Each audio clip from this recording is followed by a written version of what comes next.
Bienvenue à ma première revue de l'année. Monsieur le maire, 2023, ça vous dit quoi? C'est une année belle, c'est une année productive, c'est une année intense et très dure. Ça part.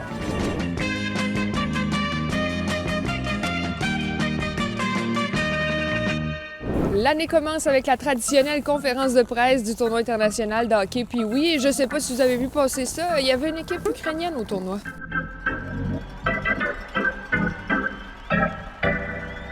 C'est triste qu'une guerre a fait le succès du tournoi cette année-là. C'était vraiment un club chouchou, là, vraiment comme j'ai jamais vu.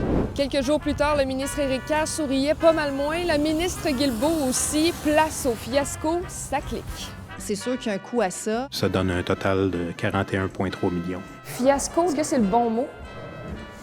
Rétrospectivement, je dirais oui. Gros manque de prévision de la part de la SAAC, je dois le dire. Là. Quand on ferme 3 semaines puis qu'on fait 2 millions de transactions par mois, c'est sûr que quand on va rouvrir, il va y avoir beaucoup de monde dans nos bureaux, fait qu'il faut le prévoir.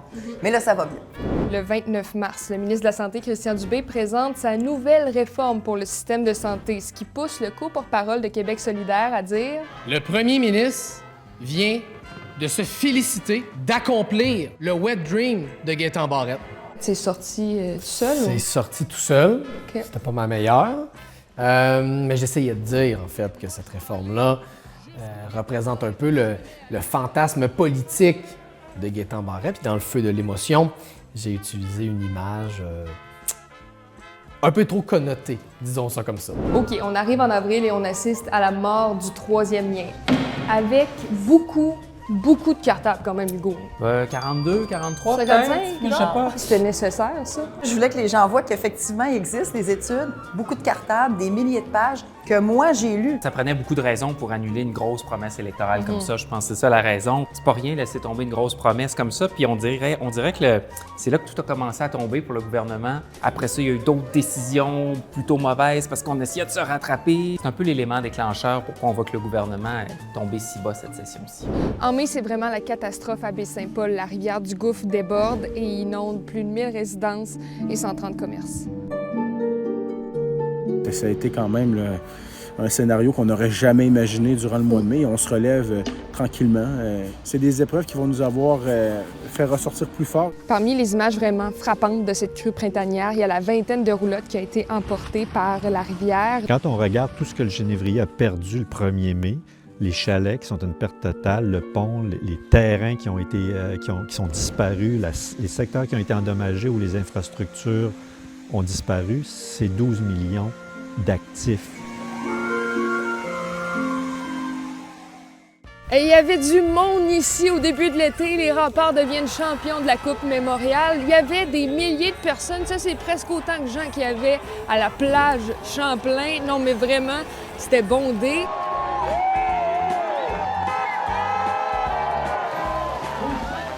Et ça nous mène en juillet, ici, sur les plaines d'Abraham. Il y avait des dizaines de milliers de personnes, soir après soir, pour le Festival d'été de Québec, où l'on a vécu un spectacle historique. Il y avait des files partout au centre-ville de Québec, mais ça, c'est vraiment rien comparé au casse-croûte chez Mag. On a même bloqué le pont de l'île. Histoire courte, Olivier Primo est venu faire une review ici sans nous l'annoncer. Du jour au lendemain, on a reçu une des meilleures notes, 9,8 sur 10. Ça va être à égalité avec Grégoire, à 9,8. Donc, ça n'a pas été long, en fait. Dès le lendemain, on avait des files d'attente interminables. Je me souviens d'avoir sorti un chiffre, c'était 767 poutines qu'on avait sorti dans une journée. C'est le mois d'août. Meta bloque l'accès aux nouvelles canadiennes. Les plus vulnérables ont encore plus de difficultés à s'informer. On m'a engagé pour crier tout ce qu'il faut savoir dans Saint-Roch. Justement, mon dernier reportage qui était disponible sur les réseaux sociaux, c'était un topo de baseball. Et quel adon quand on sait comment la saison des capitales a terminé. The Quebec Capitales, back-to-back Frontier League champions. Quand on vous voit célébrer, c'est nécessaire de sauter de même par-dessus puis d'être sûr qu'il y a plein de Gatorade. Oui, c'est nécessaire. C'est tellement difficile de gagner un championnat. Tu sais, dans notre ligue, on est 16 équipes, puis il y a juste 6 équipes qui font les séries. Fait que, tu sais, faut que tu aies une très bonne saison toute l'année pour te rendre en série. Fait que gagner le championnat, faut que ça se fasse en grand. Là, si seulement l'année s'arrêtait là, mais non, place à la simpliste, toute modeste partielle dans Jean Talon. Il y a un intérêt national. De mémoire, en tout cas, on n'a jamais autant parlé d'une élection partielle. Je regardais les images de célébration. Est-ce que c'est des nouvelles lunettes, ça, ou... Heureusement, en fait, c'est le garde du corps de Paul Saint-Pierre Plamondon qui les a vus et qui est réellement, là, en quelques secondes, allé les récupérer. Parce qu'imaginez, là, on sautait, on était très contents, on sautait, fait que là, il y avait des risques qu'elle soit écrasée. Vous imaginez là, mon discours de célébration? Non, parce que je suis vraiment myope, alors j'aurais rien vu, j'aurais pas vu les gens autour de moi. Mais tout est bien, qui finit bien. OK, novembre. Ben voilà, le plan B du maire Marchand pour le tramway est rejeté. Place maintenant au plan C, D et P. C'est-tu moi où il y a comme un fret qui s'est installé, là? Un fret... Non. Non? Non. Ça vous tentait pas nécessairement de vous asseoir avec un ministre caquiste après l'annonce, quand même? C'est pas tant, Jonathan. C'est plus le contexte. Mais la première partie de la conférence qui s'est déroulée sur le sujet qui était en lien avec la promenade Saint-Denis-le-Champlain a bien été. Parce que c'est sûr qu'à partir du moment où on parle de tramway, ben là... Puis après la conférence des Kings, moi, je vous cherchais partout, là. Je l'ai Oui, pas trouvé. Oui, mais j'étais pas là. Non? Non. Conflit d'horaire. Vraiment. C'est vrai, c'est un vrai conflit d'horaire. C'était pas un conflit d'horaire de coup de vent, là. Puis là, les J'ai pas parlé des Kings, par contre. Non? Non, ça, j'ai pas parlé. Puis la probabilité du retour des Nordiques, ça? J'ai pas parlé non plus. Selon moi, elle est faible. Éric Girard est le comptable dans la pièce.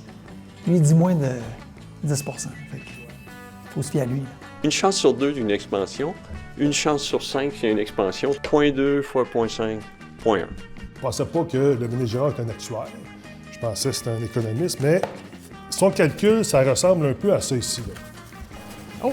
Ma petite vache a mal aux pattes, puis là, tu choisis. Ou tu prends, par exemple, une pige pour savoir qui va repêcher les premiers avec des pourcentages.